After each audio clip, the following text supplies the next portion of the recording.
China, have you guys seen the speed streams and all that? Yeah, man, I could definitely get into that. Yeah, take it So away. it's actually pretty interesting. Like I've realized, in the last like maybe 5, 10, even 20 years, China has been trying to not really, I wouldn't say infiltrate, but they're kind of trying to change the perspective of how people see China and, kind of just breaking the norms of like what people think. And all that money they've spent was kind of basically useless compared to just the main impact of speed coming there. So let's talk about how many subscribers he has between all platforms. He has almost 100 million subscribers. And not only that, it's not like, oh, you have 100 million subscribers, but what's the turnaround rate? Like when he goes on, we're talking about he's doing Super Bowl numbers. So this is huge. I know that just in his first 3 4 days he had 1 million new subscribers since he got to China. The Chinese government, they're showing him around. They're really trying to portray China as this futuristic, this really really cool place. They were showing all the new electronic vehicles and all the cool features that it has, and kind of really trying to show that, hey, America's supposed to be number one. America's supposed to be the top tier, the big dogs, but it's looking like we've been, kind of just drinking our own Kool-Aid when there's a lot going on in China. I'll preface by saying this. It is a little propped up. Like, I don't know if you guys saw The Dictator when he was showing, they were showing the fake supermarkets and the stuff like that. Like, obviously, it's exaggerated, but I'll definitely say it's a wake up call to America that we need to step it up. I've been to China. So I was in China for about a month while I was working for Amazon. I'd say the main differences between the US and China are we have a lot more freedom and opportunity. It's a lot easier to start your own business here. You can do whatever you want. Your life is not predetermined. In China, you take a test when you're basically about to go to college at the end of high school, and the score that you get on that test determines what college you go to. And that college is like either you're going to be a doctor or you're going to be a farmer based on your numerical score for the rest of your life. And if your family is not wealthy, it's almost impossible to become wealthy and really start your own thing. There are exceptions, right? Like Jack Ma, etc., but it's rare, and the government has a lot of ability to just crack down and fully stop your ability to create a company. But speaking on speed and just like the culture in China, the culture is super rich. They have incredible food. It's like, I think, arguably one of the nicest places on earth in terms of topography, waterfalls, mountains, things like that. It was super easy to get around. The people there are motivated and excited and hungry, regardless of what they're doing. I think Speed is extremely smart, right? He's obviously this goofy kid. He's very funny. He's very charismatic, but he knows how to go viral on the internet.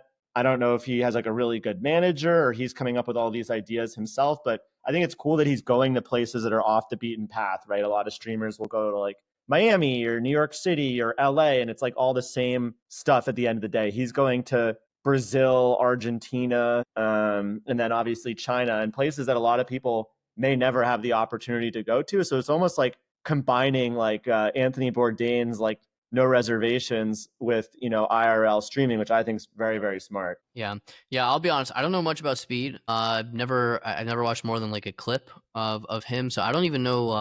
I don't even know what he does. I think he's just like this funny guy or something. Bro, he's like I'll be honest. I don't think he's funny. he's the world's best Really, dude? You're a paid minority. Yeah, he's super funny. he's the I don't. world's I best mean, paid jester. I'll put it that he's way, yeah. man. He's a Goofy. jester. He just does like these like But reality that's like, his but facial that's well, expressions, and it's let's like it's just so I'm not hating on Speed. I don't know him. I don't watch his stuff. I'm just saying from the clips, like yeah, when that little the Chinese kid gave him a thing of cotton. It's funny, but it's like That's super racist, though. yeah, but I mean, bro, I'm guaranteeing that that was set up. Like, there's no little Chinese kid bringing cotton to give I to don't Speed. know. That's fake. Like, I mean, listen, as far as China goes, like, I mean, it's half race. I wouldn't even say it's full racism. It's more of like they just have never like. There's like 95% of, I would even say more, probably 99% of mainland China people have never seen a black person in their lives. Um, It's that. That's just the reality. Like they've never seen it. Where I've actually, because I used to watch a lot of these travel talk where they are actually like from child to adult, they're like, is your skin burnt? Like, why is your hair like this? Like, they can't comprehend it because they went their whole entire lives without ever having any kind of contact. It's like the same way as if you saw someone who's purple for the first time. So there's a I lot of mean, Yeah, I mean, they see movies like No, I think no, a they lot, don't. some of it's I'm like talking made about up. mainland. I'm talking about mainland Bro, people. Like there's I know you're talking about mainland China. Yeah, they have TV, they have Netflix, they have all that stuff. I don't know about Netflix, but they they have. have In real Chinese. life, though, it's different than TV. But No, They I but have no know. matter Chinese what, Netflix. They're no not matter pull. what, you have to respect that this kid picked up a camera one day and was like, I'm gonna start streaming, and started streaming like him playing video games. And now he's going to China, has 100 million followers. Clearly, what he's doing in China has to be propped up by the government. That's one last thing I'll add about China is they 100%. absolutely 100% control what goes on in their country. Like the narrative, as Sam said, is 100% pre-written and scripted. He's Yeah, not I mean, doing he probably anything get without paid. full written. Yeah, Yeah. and he might even be getting paid by the government. I think it's smart, right? Like he has no loyalty necessarily to like one entity or the other. But what I think is extremely smart, as Sam said before, is just what the Chinese government is doing in leaning into like these content providers or arbiters that you can call them, right? Because Yeah. this is what Trump also did extremely well during his campaign was leading into the Nelk Boys, leaning into XQC, leaning into Aiden Ross, not necessarily speed, but just that exposure, right? Because you get NBC, maybe they're getting like 8 million views on like a really, really good like pay-per-view situation, right? I don't think they even got 8 million for the debates. I'm Yeah, telling you, it's insane. the numbers have dwindled so much. This is listen. I'll just break it down this way. In the next couple of years, there will be almost like we'll have our 10 mega superstars. You know, our Rocks, our Timothy Chalamets, our the reoccurring characters and a lot of the same movies. That's why you ask. It's like, why is it the same people? Why is it always Zendaya? Why is it always The Rock? Why is it always Kevin Hart? Why is it always the exact same groups of people?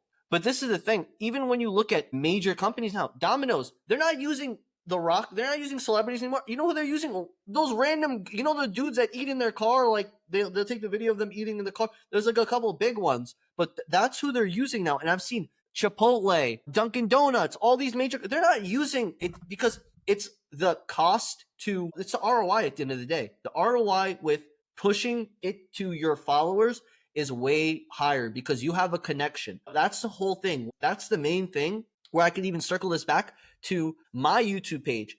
Why I was able to grow so fast because I'm constantly talking to the community. Everything I do, every time there's a comment, anything, I'm constantly trying to push kind of like not like a narrative, but just like having people discuss like an open discussion. So that just leads to way more views. And even my new channel that I started, the political one, I just had my first viral video. I started this channel literally 2 weeks ago, and one of my videos just hit 40,000 views with over 1,000 likes. I was speaking to Ben about this, and I was like, "What was different?" Because I always want to analyze every time a video does well, because you really want to break it down and try to understand why did this go right and why did this go wrong. And I realized it was a controversial thing. People in the comments were arguing with themselves, so the algorithm constantly was jumping back to my video because this person typed back and then she saw and he saw, and that's how the video started taking off. Yeah. Yeah, I'll say I think there's still, when you look at like late night show hosts like a Stephen Colbert or like I don't know, I haven't watched these shows in like years, but whatever, Trevor Noah or Jimmy whoever else, Fallon, a Jimmy Colbert. Fallon, like these guys, if you actually look at how much they're getting paid, or you look at how much people are getting paid at like CNN, I mean, these are like these are high 7, low 8 figure like deals per year. And I think there still is this like legacy brand belief that because somebody is on NBC, right, that they are charging so much money for these ad slots when the ROI is not there. You know what I mean? You might get like a couple 100,000 views, and a Coca-Cola or See, this whatever is the is going to problem. You're pay. getting only a certain. You're only. This is the problem with when you go to these people. You're only getting the people who. Okay, you're paying Rachel Maddow $30 million a year. The only people that are watching that are people in the Rachel Maddow echo chamber that want to hear every single thing she says is gold to their ears. When you pay an influencer, you never know. I can retweet it. He can retweet it. Everything. It can go viral. It can become something. It's something bigger than what it originally intended to be. That's the main thing. That's what social media is. That's why they call it. Social media is like a fire. It could Yeah. spread. How in the world would anyone listen? We were talking about it. The morning routine. It was done 100 times over. It was done Yeah. 100 times Thousands. over. So Speed is averaging 3.5 million daily average views. And that's Exactly. almost exactly the same as CNN and NBC separately, right? So And just the that's a fact whole that this network. one guy is Yeah. getting as many views as the biggest news channels in the United States is absolutely Yeah, insane. I And that will Mr. say, Beast, a just listen lot to of the this. views, yeah, a lot Mr. of the Beast views. Go is ahead. 30 to 40 million views a day. That's insane. Yeah. A lot of those views though are coming from places like India and China, especially India, where Well, there's not not much really, they because can. now what Mr. Beast is doing is Mr. Beast has his American channel, and then they have Mr. Beast Espanol, Mr. Beast Hindi, Mr. Beast. No, but people in India they watch in English, so it's like an English speaking country of like, and I'm Well, he talking about does have his mainly. other language No, channels. I know he has his other languages, but I'm saying That's where the this people is why watch. I think, like, if you actually look at it, and Elon actually I think Elon actually was bringing a point up. I don't know if this was true or not. I saw it where if you're a creator and your audience is like mainly people in India, you're not going to get the same amount of money as somebody whose like audience is in the US or is in like the UK, because the purchasing power is like a 20-to-1 difference. And I think that a lot of these streamers get a ton of views. I'm not saying they don't. I'm not saying they don't get a lot of views in like countries where people actually have money and with like people in age groups that have money. But I will say that a lot of those people are not like actually going to be consuming things that they're advertising. And that's why, like, the fact that Speed is getting more views than all of CNN, he should be making 500 to $1 billion a year, but he's not, Well, obviously. And I well, think no, there's no, no, some no, no. delta there, but a big portion of that is because of who actually is watching the content. Well, it's not just that. I mean, listen, it's getting there, and I'm telling you, it's the trajectory's 100% there. I could see in the next 10 years that Mr. Beast is 100 billion. Mr. Beast, between Feastables, Lunchly, all his websites, all his Mr. Beast games, the TV show, it could be $100 Yeah, business. I don't think it's far away. I just think We're in the precipice of, we're in the beginning. You don't understand. This is it's different because you haven't watched streams. You don't understand how engaged people are. People build connections through streams. That's why it actually translates 1,000 times better than a regular ad. Because when you're watching someone stream, you're not watching a TV show. Oh, that's my favorite actor. I watched this movie. That's my favorite actor. I did this. I watched the 30-minute interview he had. There's people who wake up and they're watching him, they're interfacing with him on their part. You know, obviously he doesn't give an F about them, but they're with him 8 hours a day. There are people who are chronically online. So if you're chronically online, he is not your internet friend. He is your real friend.